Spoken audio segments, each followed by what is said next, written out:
Hello and welcome to the Curator on Monocle Radio with me, Fernando Augusto Pacheco. Over the next 60 minutes, I'll be bringing some of the very best interviews and reports from the past week of coverage on Monocle Radio. This week we speak with Suzanne Bier, the director of Netflix's new murder mystery series, The Perfect Couple.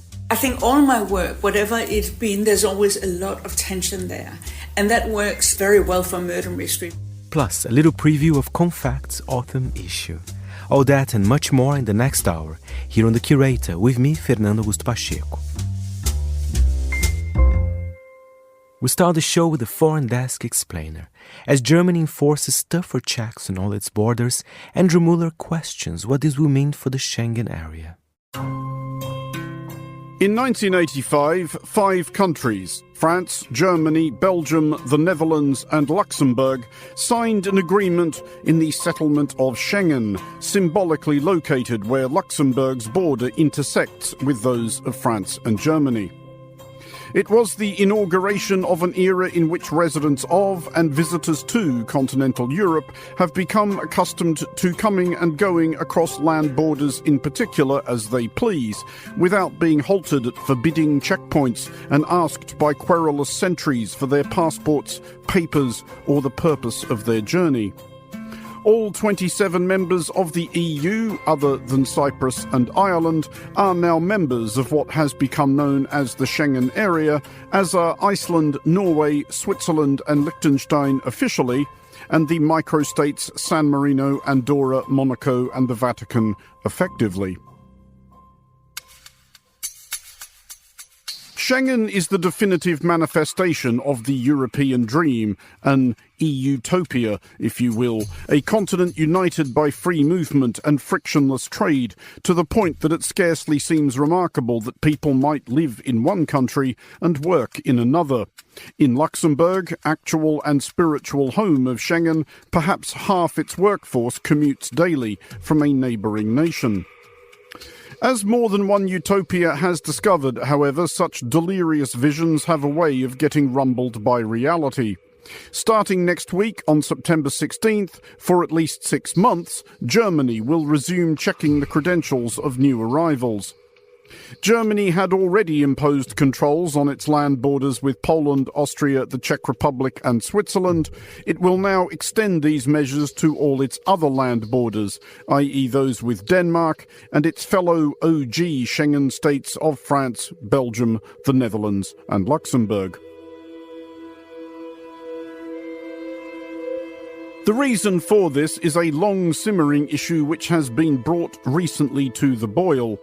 There was always an inbuilt shortcoming with Schengen, which was that from one day, week, month or year to the next, its member states would have no real idea who is on their territory. This flaw was magnified by the colossal refugee inflows of 2015, when columns of hundreds of thousands of people, mostly but not exclusively from war-ravaged Syria, yomped across Europe in search of somewhere better. Germany was always going to be the most attractive destination. It is big, prosperous, had established migrant communities, and was also, for obvious enough historical reasons, squeamish about being seen to take a hard line. Then Chancellor Angela Merkel made a practical and generous declaration, "Wir schaffen das," roughly, "we will manage." It was no trivial undertaking. In 2015 alone, 1.1 million asylum seekers arrived in Germany, almost an entire new Munich, and those were just the ones anybody knew about. And they have kept coming. In 2023, 350,000 people applied for asylum in Germany, an entire new Bonn.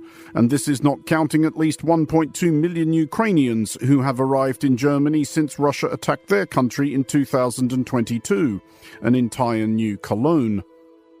Then and since, the debate around migration in Germany, especially what is known as irregular migration, has lapsed into the same inane binary as everywhere else.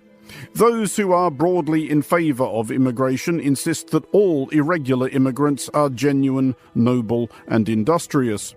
Those who are broadly against immigration fulminate that the same people are an invading legion of scoundrels, criminals and terrorists.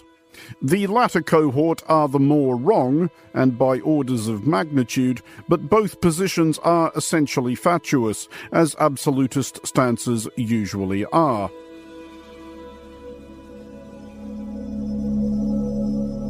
It is doubtless the case that the overwhelming majority of immigrants anywhere, irregular or otherwise, turn out to be, on balance, a boon to their new country, bringing ideas, energy and ambition which eventually vastly pays off the investment of resources required to get them up and running.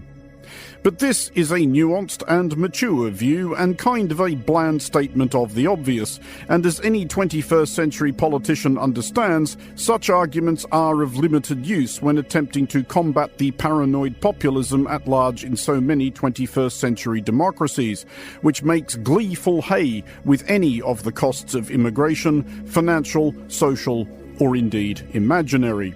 In the United States this week, the Republican candidates for president and vice president are spinning lurid fabulisms about Haitians feasting on the pet cats of weeping Ohioan children.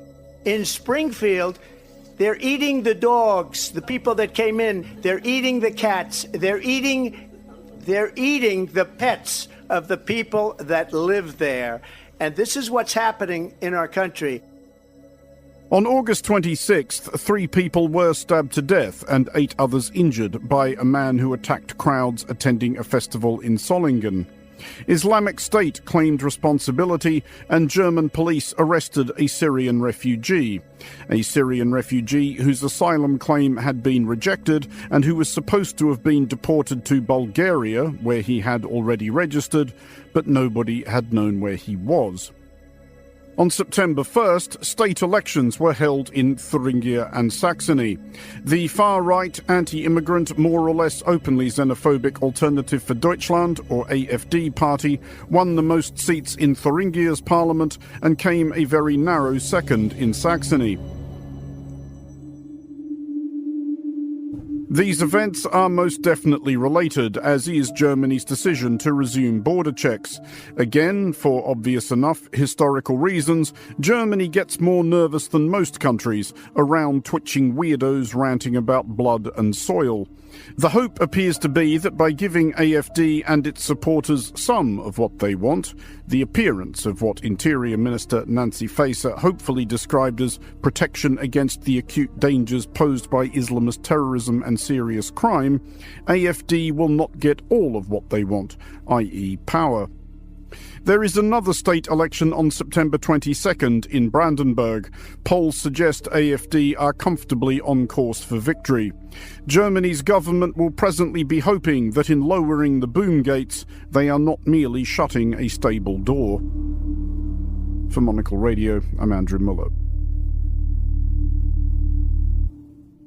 And now a highlight from Monocle on Saturday. In an era when an increasing number of countries are stifling press freedoms and disinformation is pervasive, it's more important than ever for citizens to have access to transparent and unbiased news sources. Well, for over 70 years, Radio Free Europe has served as a beacon of hope for people in countries where uncensored news and open debate is less accessible. The station is historically known for broadcasting behind the Iron Curtain during the Cold War and is now trusted by modern audiences in Afghanistan, Russia and Ukraine via shortwave and digital platforms. Andrew Muller spoke to the company's president, Stefan Kapus, at Globsec in Prague and began by asking him what has changed for Radio Free Europe in the last 2.5 years. Our Ukrainian service has been around now, as of next week, it will be 70 years. This last 2.5 years of that 70 has been an extraordinarily challenging time, and our people are doing enormously important work, brave work. We've had people in the last couple of weeks go into Russia with the Ukrainian forces.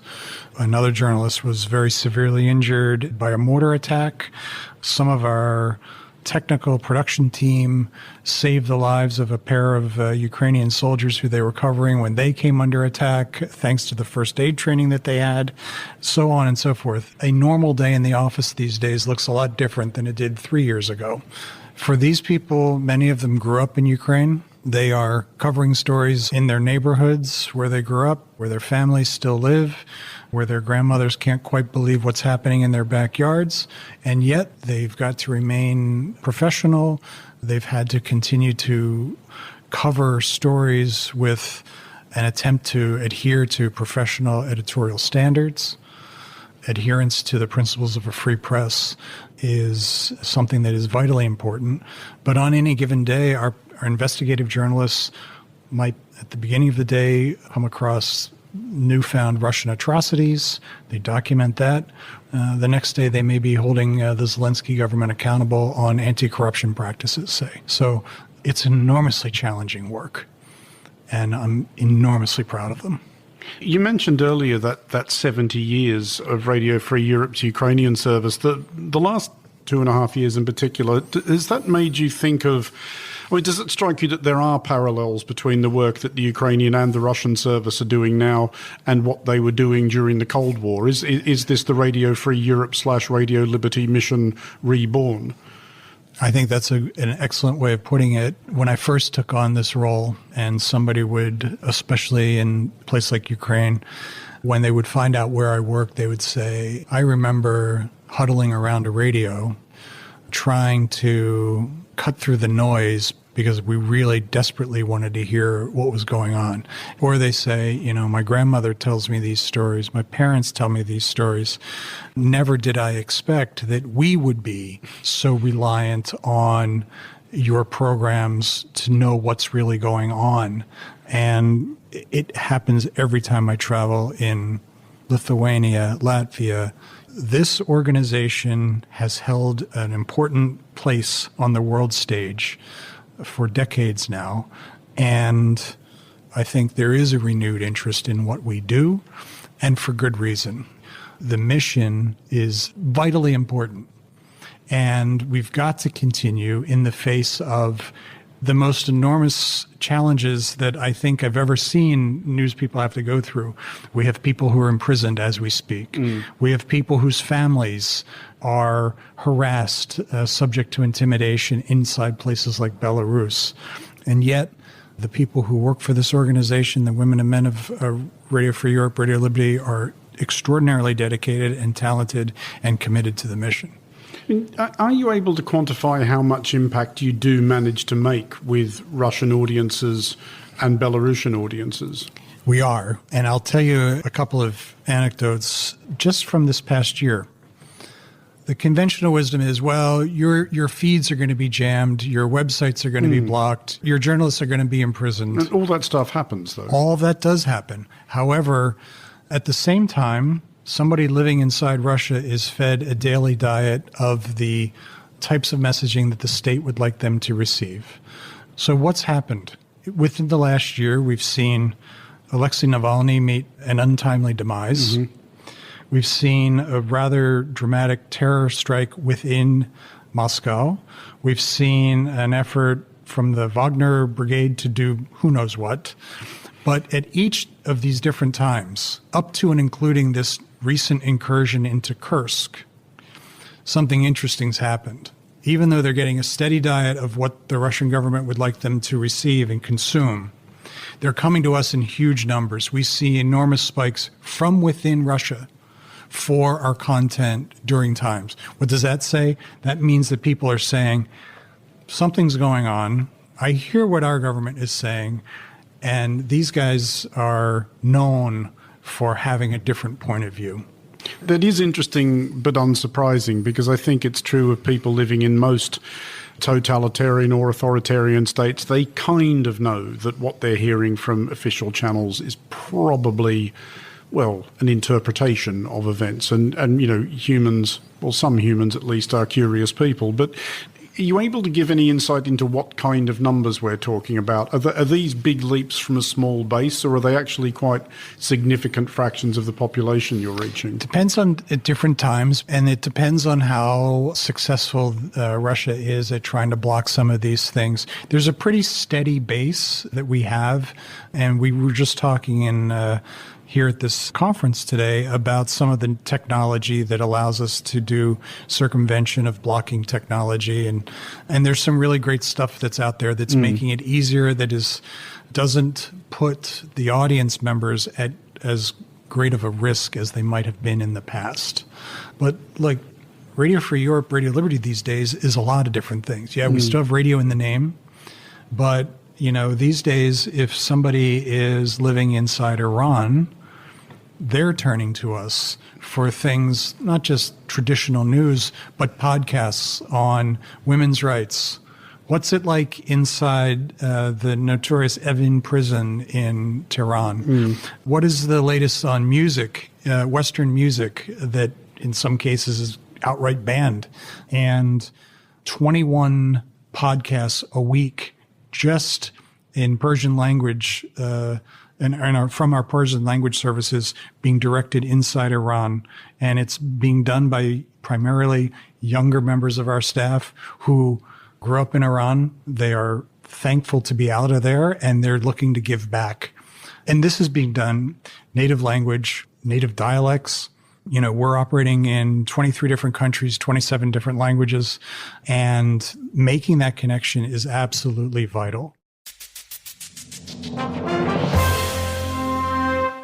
We're back here with the Curator. This week I had the pleasure to speak with Danish award-winning director Susanne Bier from the latest series The Perfect Couple on Netflix. It's a new must-watch murder mystery with an incredible cast that includes Nicole Kidman, Liv Schreiber and Isabelle Adjani. Let's have a listen from Susanne. Hello? Am I under arrest, or can I go get something to eat? They're rich. Kill someone and get away with it, Rich. We are the perfect family. Susanne Bier, what a pleasure. Likewise. Love The Perfect Couple. And can I tell you something? My first impression is I was expecting, because I haven't read the book, something a little bit serious and kind of dark. It's fun. It's light. I mean, tell me a bit more. Were you also surprised? Because there is murder, but there is this aspect of the lightness, the comedy. It's really prevalent in the series. That's what I wanted to do. I think what drew me to it was, in a way, for me as a director, it was the potential of doing something fun and light in English, because most of the English language stuff I've done has been a little bit, it's been very thriller-driven, but it's been a little bit more serious. My sort of biggest home run is a comedy, is a Danish comedy.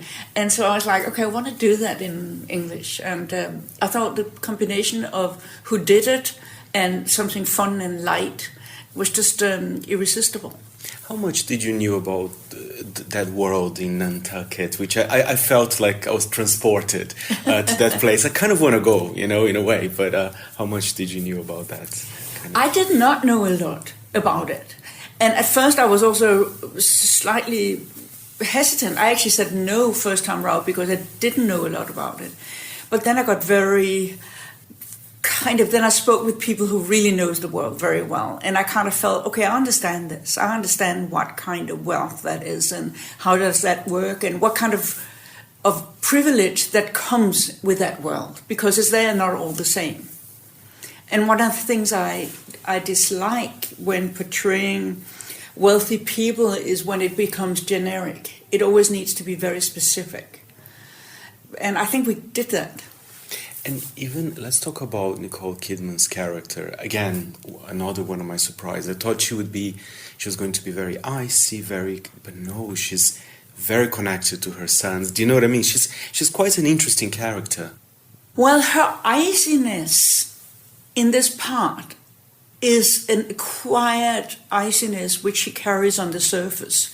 It's an iciness which is there because, first of all, maybe it's been necessary, but also it's a kind of convenient shield. But underneath her iciness, she's everything but icy. Yes. She looks the part. She looks like this magnificent creature of elegance and restraint. But we quite quickly get to understand that is actually not who she really is.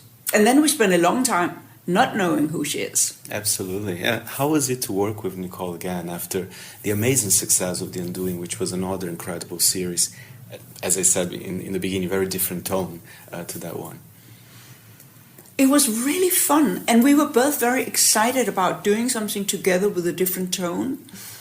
She was really enjoying the comedic aspects of her part because, I think in a way everything emotional, everything kind of forceful comes to her. It's like, it just comes to her like that. Comedy is a different, it's like a different science in a way. And it takes that sort of precision and that sort of thing. But we really had fun with it. Even the best of liars get very tired or gets too overwhelming and they snap. And it's not just Nicole. I mean, the supporting cast is incredible. And I have to say, I love that Isabelle Adjani is in there. I didn't know, and I was like, oh, wow.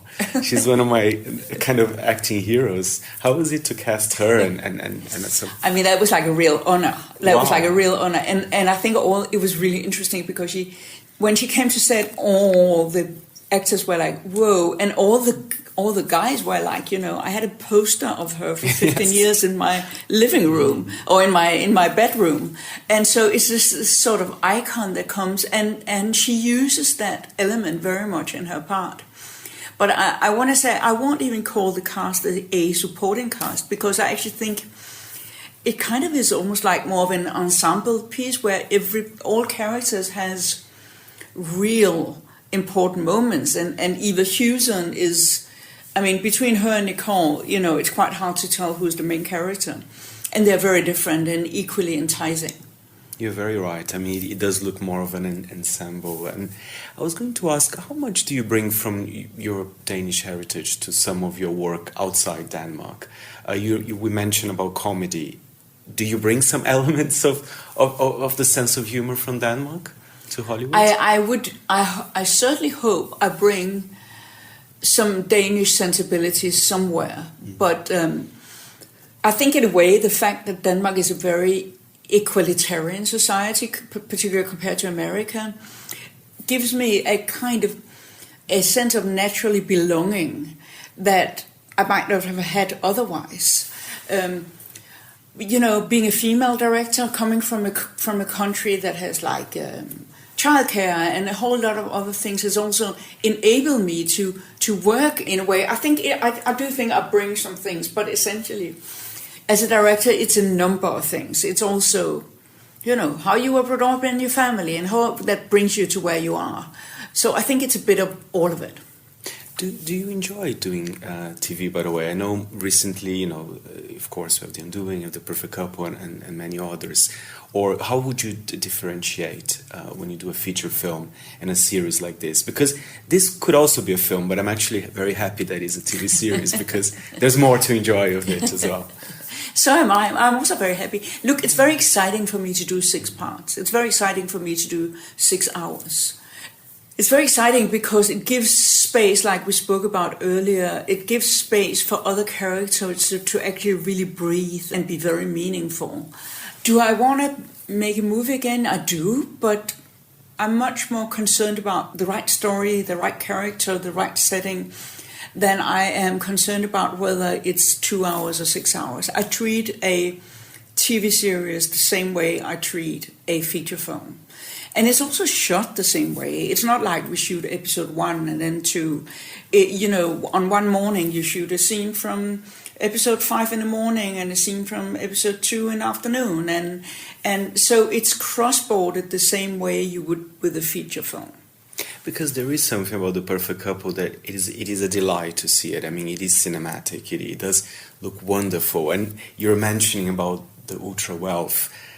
It's hard these days. You have to really know who are you dealing with. But from the clothes to the house, to the objects in the house. How much did you do research to make sure that everything was kind of as realistic as it can be? A lot. A lot of research. But we also had a couple of very, very good consultants. We had a lady who was helping us a lot, who is very intimately connected to to the sort of Nantucket society, and we could go back to her and ask about things. But it's interesting because you kind of go, okay, a lot of men has pink trousers. That is not a look I necessarily enjoy at all times. So let's do a specific. My point being is that it needed to go beyond the generic. The wealth needed to go beyond the generic. So it was specific to the place and specific to the sense of Nantucket, but also very specific to these characters. So Liev Schreiber does not look necessarily the way a lot of wealthy people in Nantucket does, but he's still very believable. So like whatever he's wearing of linen is all very expensive linen, but he just looks great. And likewise, for example, the bedroom, Greer and Tack's bedroom, we had to redress it a few times because I came and I looked at it and I felt, okay, this is generic. I don't like that. It needs to be, they need to have real taste. They need to actually maybe know what kind of paintings are good or bad paintings. And let's get some of those in here so that you have all the sort of texture, the correct texture, but still it needs to be personally specific. And now from the menu, the host of the menu, Chiara Rimella, is at Catarina Bistro in Turin to explore the intertwined history of religion and food. Thinking about food that's fit for a convent or monastery is unlikely to bring to mind gargantuan feasts, but you only need to look at history to realise the cuisine of religious places of worship has hardly been just about austerity and penance. In fact, in many cases, it was quite the opposite. It may sound like a paradox, but in Italy, monasteries are well known as spots that champion and produce delectable treats. Sure, there was a time in the Middle Ages when friars and nuns ate sparsely or renounced certain foods altogether as not to get tempted into overindulgence or distracted from spiritual pursuits. But for many centuries, monasteries across Europe didn't just serve as isolated spots for prayer. They were anchors for their rural areas, places where farmers, intellectuals and important visitors would all gravitate around. In particular, after Benedictine rule swept through Europe, the mood in many monasteries changed. The saint's chief maxim, ora et labora, or pray at work, encouraged monks and nuns to get busy with gardening, planting and harvesting as an expression of their love of God.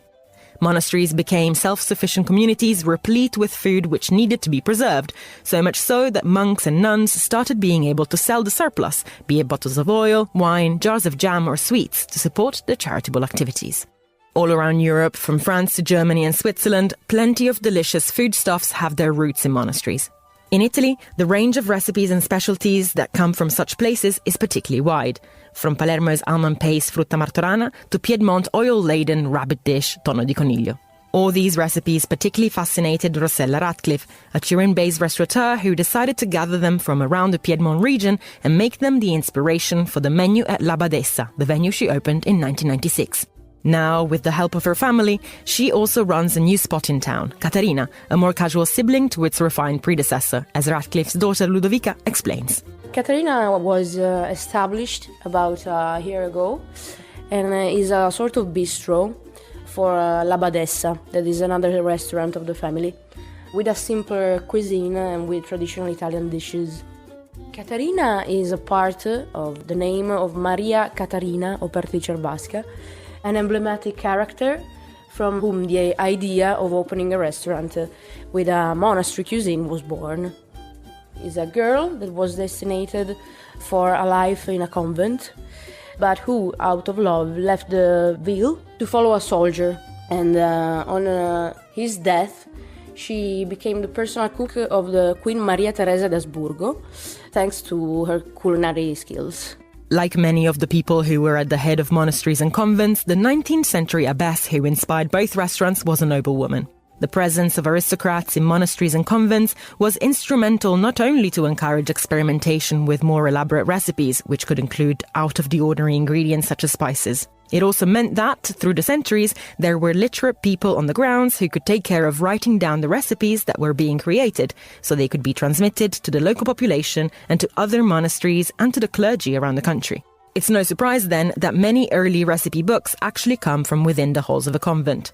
Back in the day, the faithful came to the monastery to provide livestock, and in return, they could gather recipes they could then prepare for special occasions.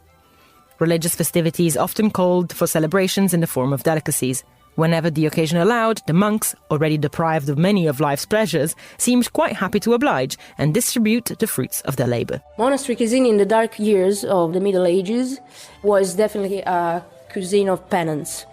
There was no elaborate food, and the monks ate very little.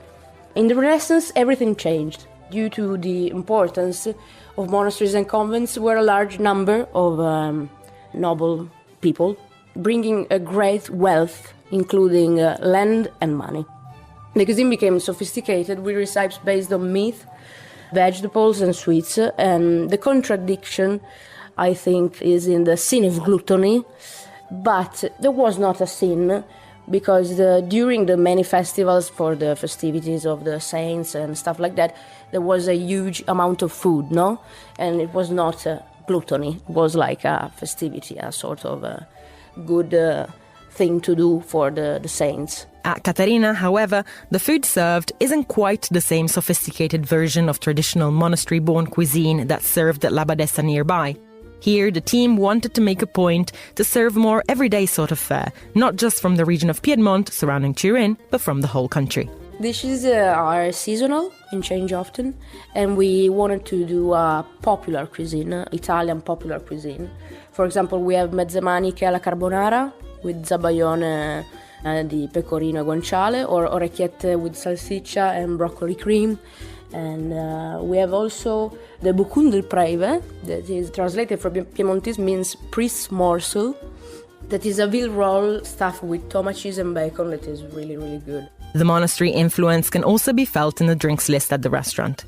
In another apparent contradiction, monks and nuns are famous around Europe as prolific producers of wines, beers and liqueurs, as anybody who's ever tried a Trappist tipple in Belgium will know. Much as they were certainly prohibited to drink in excess, monks were historically allowed to drink wine in moderation. They also needed it to officiate Mass. And as the custodians of ancient pharmaceutical knowledge, they often grew herbs which went into digestives that are the ancestors of today's Amaro. Most of all, they knew how to produce drinks they could sell to ensure their economic sustenance. We have a cocktail that is called Badessa, of course. It's made with an elixir that my mother took from the nuns of a monastery that is called San Biagio in Mondovì, and we continue to produce it. It's an interesting cocktail, yes, Badessa, with elixir, ginger beer, lime, mint and ginger. Unlike the monks, you won't have to restrain yourself when it comes to ordering another one of those after an indulgent 3-course meal. Go on, it's not a sin. After all, enjoying food is sacrosanct. For Monocle in Turin, I am Chiara Rimella.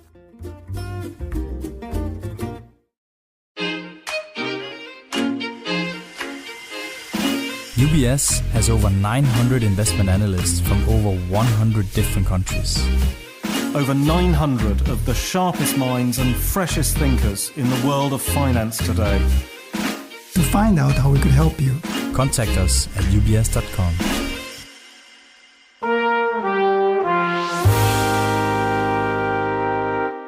You are with the Curator, and we welcome back Chiara Rimella, this time giving us a little preview of the autumn edition of Konfekt magazine. She's, of course, the deputy editor of the title. First of all, the front cover. Talk us through that excellent hat. The hat is actually a hat from Prada, and it almost looks like, I don't know, a horse riding hat, but it's covered in blue plumes.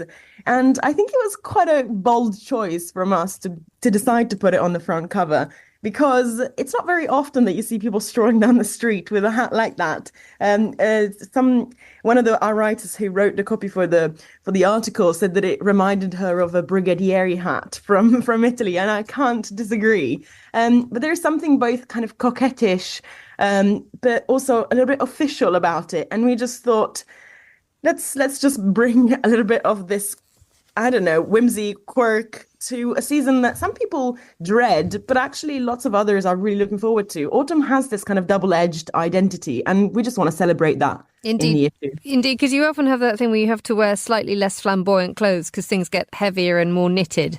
And yet the fact is that you've got this rather wild and wonderful utilitarian hat that looks as if it's just about to take off. It's an absolute delight. Cara, we mentioned a moment ago the idea that this is about wellness, and you had this amazing journey to Hungary.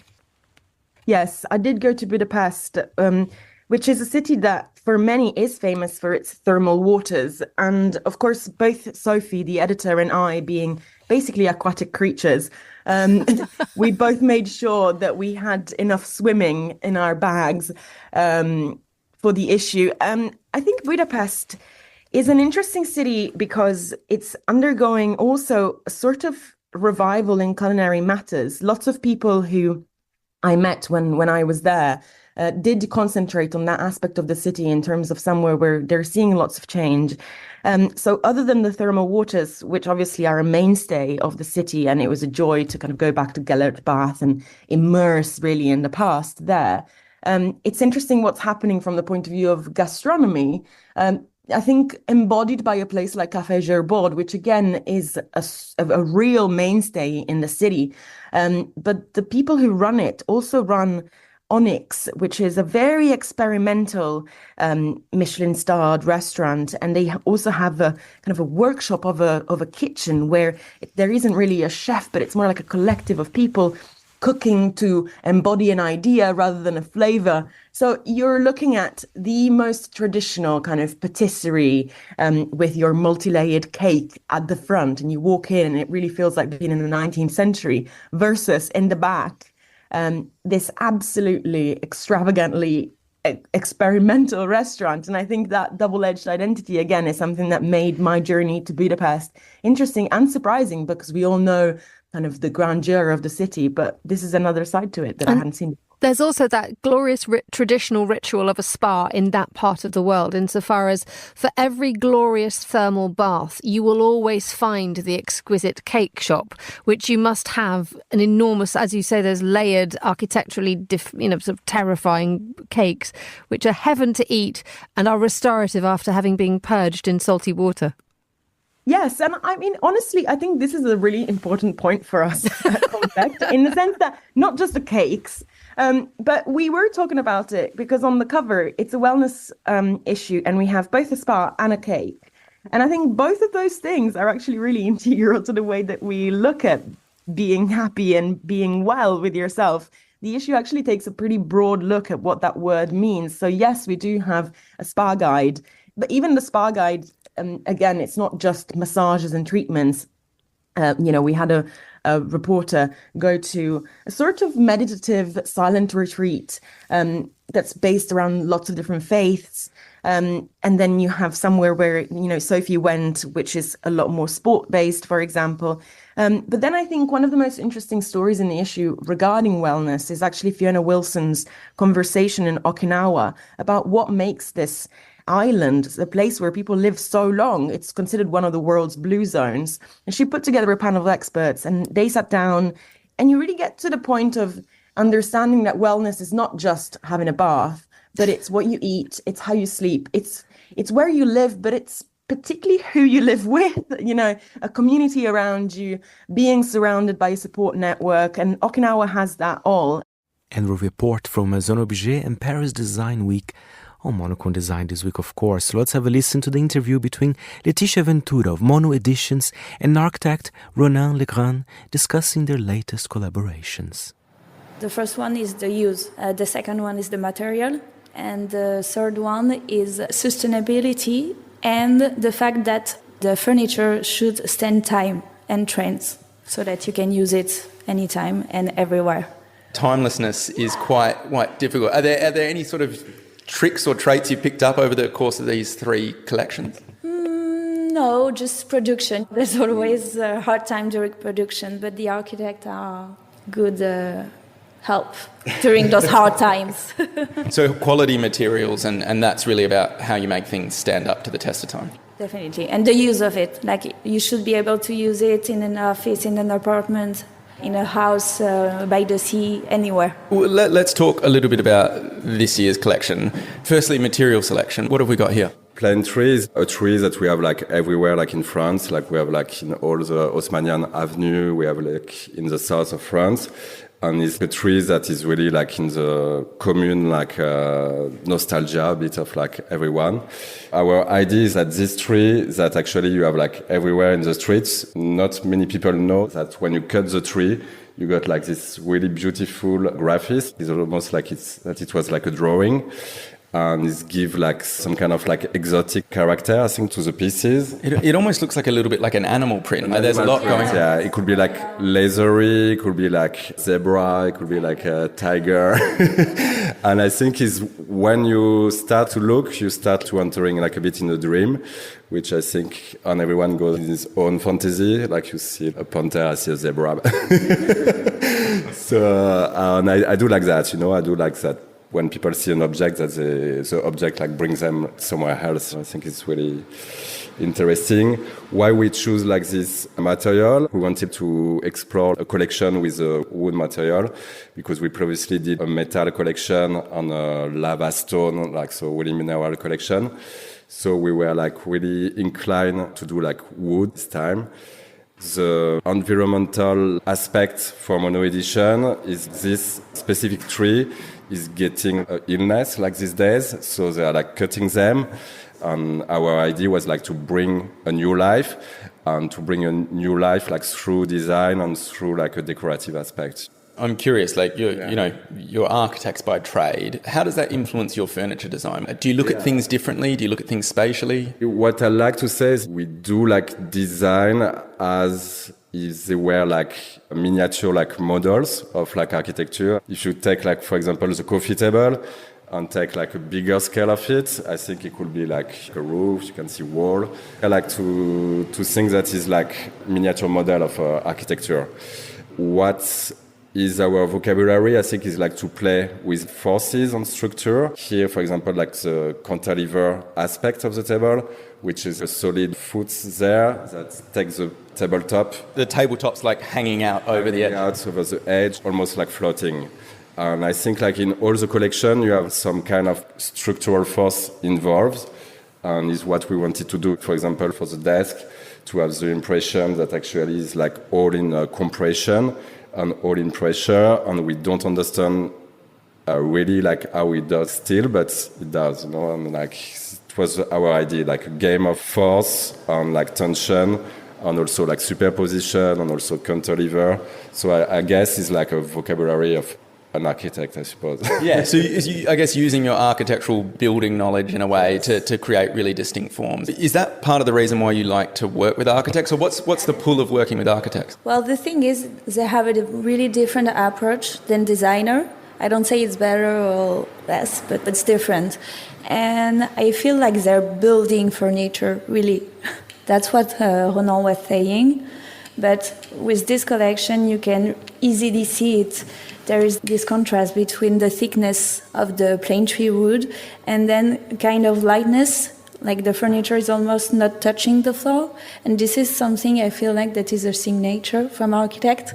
And they will always think of a system. It can be modular, it can be this system that plays with contrast, but they will have this really academic approach. Yeah. And how like an object will like sit on the floor, how the weight is involved there. Is all our vocabulary of construction, as you said. We use that as a tool to create forms that we hope that are beautiful, because we are intent to play like with beauty and poetry as well, to create objects that are inspirational. So this is also really important. And for Tall Stories this week, Thomas Lewis investigates how Russia's embassy in Cuba has come to represent renewed ties between the two countries. Earlier this summer, I was on my way in the back of a bright turquoise classic taxi to meet Switzerland's ambassador to Cuba. I was meeting him for an interview on his official residence in Havana, designed by the revered Austrian-American modernist architect Richard Neutra in the late 1950s for the current issue of Monocle magazine. And as I mulled the questions I was going to ask the ambassador during my tour of his residence, it was another landmark of Havana's diplomatic architecture that interrupted my train of thought. Look, the driver said, as the antique car rolled along Havana's wide Fifth Avenue, which is known informally as Embassy Row, due to the large number of foreign diplomatic outposts that line it. It's the Russian embassy, he said. I turned to peer out of the back window at the embassy's towering silhouette. It is still 40 years or so since it was completed back in 1985, a building that has the ability to evoke a sense of awe. It looms above the lower-slung classic Spanish-era mansions which house other countries' embassies that line the boulevard on which it sits.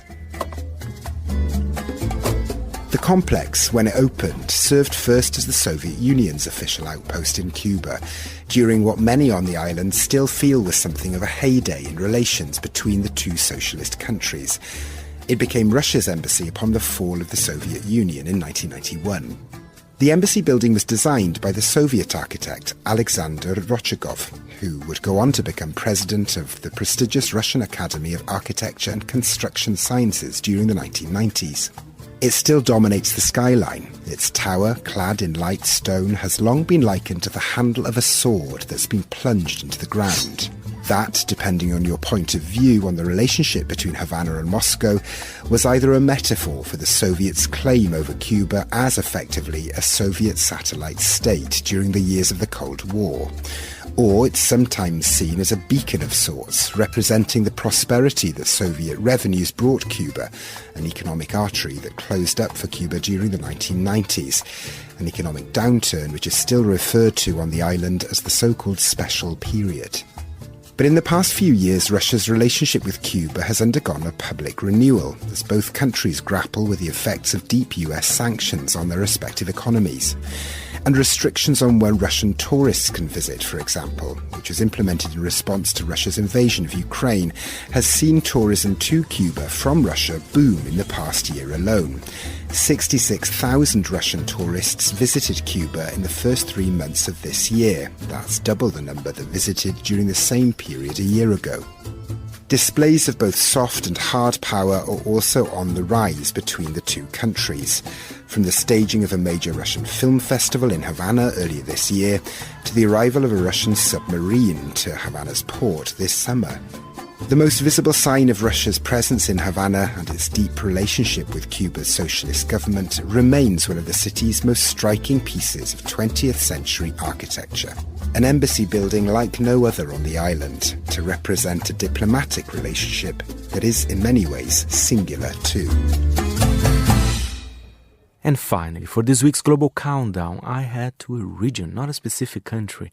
So let's have a listen to the top songs in the MENA region, the Middle East and North Africa.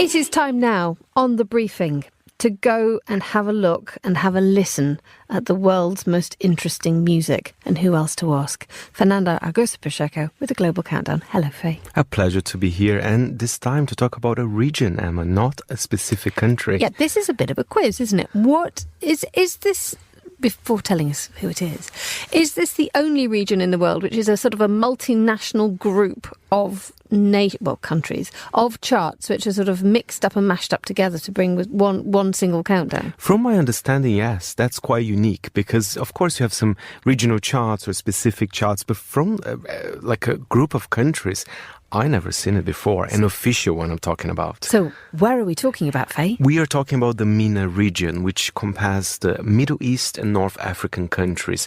And the reason, I guess, they have their own official chart, I mean, of course, the countries are different, but there are some cultural similarities. So perhaps, if you're big in Egypt, you might be big in the UAE and vice versa as well. And one would expect a sort of a shared, rather diverse group of different countries and different voices all bringing together for the top 5. It's not quite like that, is it? Well, it's funny because we're going to start number 5 with Lady Gaga. Who's not from MENA. It's not from MENA. Neither's Bruno Mars. And neither's Bruno Mars. But you know what? They enjoy a decent ballad. We were talking about this song. There's nothing wrong with this track. They love a good ballad in Abu Dhabi. Exactly. Shall we have a listen? And number 5, Lady Gaga and Bruno Mars, Die With A Smile. Since I survived, I realized wherever you go, that's where I'll follow.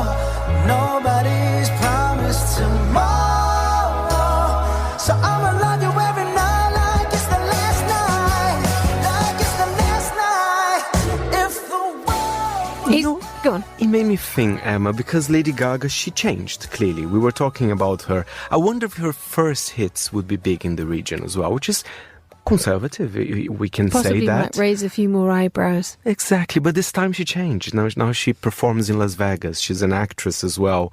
But that's why maybe she lost some fans but gained new ones as well. I mean, I'm a bit of a sucker for Bruno Mars, given the fact that sort of everything that he does sort of adds this sort of like almost liquid element to his songs, and you can absolutely see how wherever you are in the world, then a bit of Bruno and a bit of Gaga is going to make you sort of stop in your tracks and go, yeah, this is a good listen. This is a juicy, lovely listen. I agree. But don't worry, we do have some artists from the region, from the MENA region, and a very interesting one at number 4. Yes. And again, you were saying that, we would expect a nice big mishmash of different countries. We have this gentleman is... Am I giving away the game away? You're giving away too much. You're giving away too much. I'm joking. Faye. Where are we going for number 4? Number 4, an Egyptian artist. He is great. There's so much to talk about him. But let's have a listen first. His name is Too Late, and the song is called Why Don't You Just Come By? Let's have a listen. حبي زي الشمس وانتي القمر بالليل ما تيجي عدى عليك سيبي كل حاجة بعدين حبيبي فيش وقت كل يوم بيعدي خسارة علينا ده شيء مش عادي من يوم ما شفتك وانتي ما Delicious track. I'm so messed up by that one. It's like the Gypsy Kings meets Cairo on a sort of Thursday afternoon. What's happening here? In a moment we have to address what he looks like, which is actually almost more important than what he sounds like. But that's a mishmash again. And you know why? You mentioned the Gypsy Kings there. This song apparently is a celebration of 90s Egyptian pop. Egyptian is a music powerhouse in the region. All the big pop stars come from there. And this song, even his videos, we're going to talk about it a bit more, they're very nostalgic, even the cinematography of it. So it's also very gentle. But we need to talk about... you might be over-egging the production values a touch there, Faye.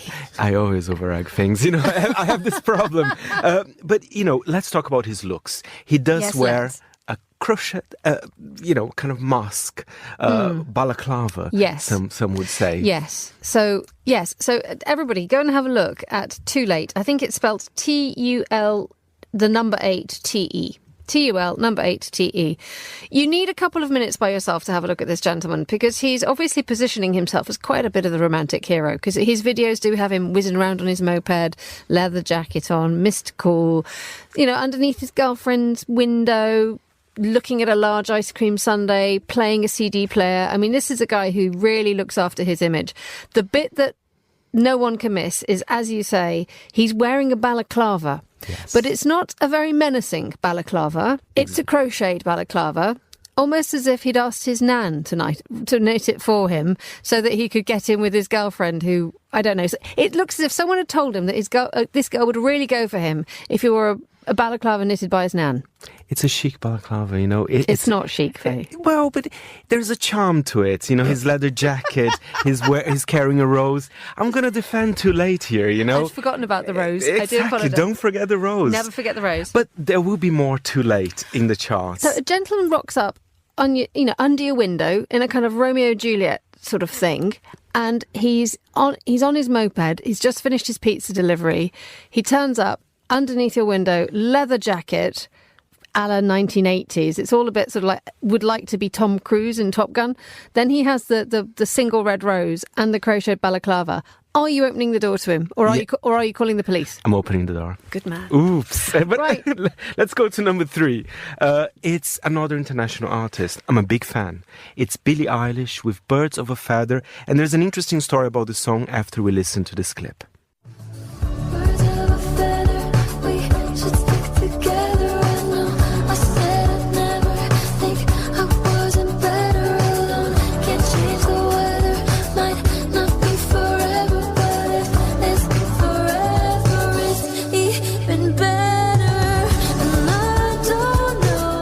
Another very gentle ballad here, Emma. And you know what I think it's interesting? This time the fans have all the power. This song, which is one of the biggest hits from her latest album, was not meant to be a single. But when the album was released, suddenly fans were more interested in this track than the singles she released, like the song Lunch. And I agree, it's a beautiful track, and it translates to everyone. There's something quite interesting about Billie Eilish's popularity in the MENA region, given the fact that Billie Eilish is an artist who absolutely goes against female stereotypes. The way she changes her image, the way she plays with her image, and the way she exhibits profound inner strength, which is inspiring a generation of young women, and actually sort of says you don't need to conform to stereotypes, you can be who you can be. It's an interesting thought that she's actually doing incredibly well in a region which does have quite traditional values. Agreed. And that's why I like looking at the music charts. It breaks stereotypes. Some people have no idea that those artists would be actually in the top 5 in the country. Let's go back to breaking stereotypes. Let's go back to breaking stereotypes. And this is the video where Too Late is having a sundae. I'm not sure if he's eating, because then he would have to remove his balaclava, and he can't really do that. No, because you could give him. You said that you had a straw in your drawer that you'd fly over to Cairo for him. I would be happy to do that. But let's have a listen to Too Late with My Love. Let's have a listen.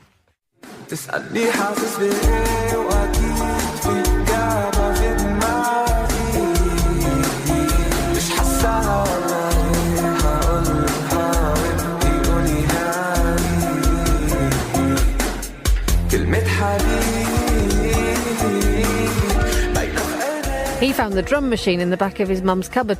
Beware, I might be adding this to the Monocle playlist. Okay. Just so you know. But the interesting thing is he doesn't give interviews. I might send him an interview request, but he's mysterious. He is. All the Egyptian press, they're looking, who is actually Too Late? Everybody wants to know the man behind the crochet kind of balaclava, carrying a rose and wearing a leather jacket. Yeah. Millions of people looking like that. I mean, you indistinguishable from any other human being on earth, sticking out like a sore thumb. And that's Too Late, and that's called Habibi. But Habibi spelled Habeeby in an unusual way. Okay, so Too Late's dominated the charts. Too late for number 1? It's not too late for number 1, and we're heading to Saudi now. This is another very powerful ballad. I will translate some of the lyrics after we hear this.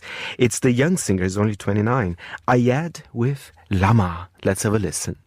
لا تغرك كثرة مزوحي وضحكي والله ان قلبي لغيرك ما فتحته ألف مرة جيت لك شايل شعوري وارجع بنفس الشعور. Ayad, just translate a little bit of that for us, would you please? By God, I have never opened my heart to anyone but you. Thank you. Came to you. Sorry, is that the lyrics, or are you just being lovely? I came to you 1,000 times carrying my feelings.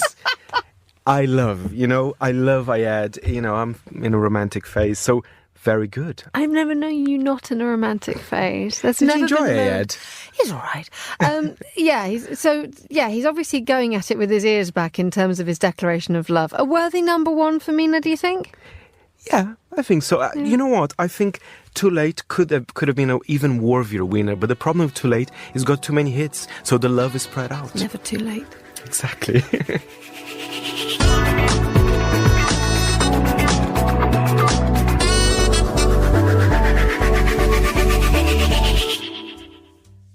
And that's all we've got time for this week's edition of The Curator. The show was produced by David Stevens and presented by me, Fernando Augusto Pacheco. Join us again next week, and thank you very much for listening.